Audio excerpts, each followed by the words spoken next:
Welcome to part 2 of who joins interest groups and why. In part 1, we examined patterns of membership based on occupation, social class, and education, as well as looking for motivations for joining interest groups, which would be solidary incentives, purposive incentives, economic incentives. And in part 2, we'll be further examining how interest groups succeed. How financial resources affect success.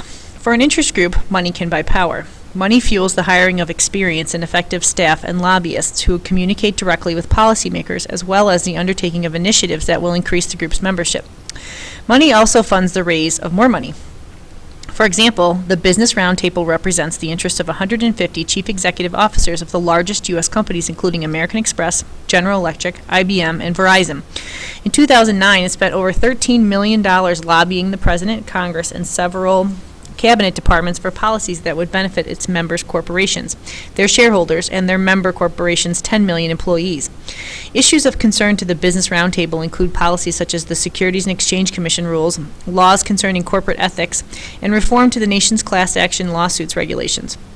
In the aftermath of the 2010 U.S. Supreme Court decision that enables corporations and labor unions to spend their resources targeting or supporting specific candidates for office, including individuals running for Congress and the presidency, many critics believe that the financial resources of an organization will play an even greater role in determining the group's success in the future. Once again, that's the Citizens United case. Sometimes interest groups form a separate entity called a Political Action Committee, or PAC, whose specific goal is to raise and spend money to influence the outcome of elections. We're going to spend more time on that in a later chapter. Interest groups use PACs to shape the composition of government. That is, they contribute money to the campaigns of favored candidates, particularly incumbents who are likely to be reelected. That is just one specific example of the influence that interest groups' money has on politics. Interest groups representing the economic concerns of members, business, industry, and union groups, generally tend to have the greatest financial resources for all of these activities. The organizational environment. The setting in which an interest group attempts to achieve its goals is the organizational environment. Key factors in the organizational environment include its leadership and the presence or absence of opposition from other groups. Leadership. Strong, charismatic leaders contribute to the influence of an interest group by raising public awareness of the group and its activities, by enhancing its reputation, and by making the organization attractive to new members and contributors. An example of a dynamic leader who has increased his interest group's effectiveness is James P. Hoffa, the son of powerful Teamsters Union President Jimmy Hoffa, who disappeared without a trace in 1975. He has served since 1999 as the president of the Teamsters Union, which primarily represents unionized truck drivers. The young Hoffa, a graduate of the University of Michigan Law School, is lauded by many Teamsters as an intelligent, energetic, and charismatic leader whose skills have increased the size and power of the union. Opposition. The presence of opposing interest groups can also have an impact on an interest group's success.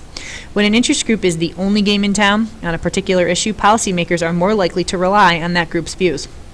But if groups with opposing views are also attempting to influence policy, getting policymakers to act strongly in any one group's favor is more difficult. Consider this example. Hotel employees and the Restaurant Employees International Union supported increasing the minimum wage, but the National Restaurant Association, which advocates for restaurant owners, opposed a minimum wage hike, arguing that the higher wage would cut into restaurant owners' profits or limit its ability to hire as many employees as before.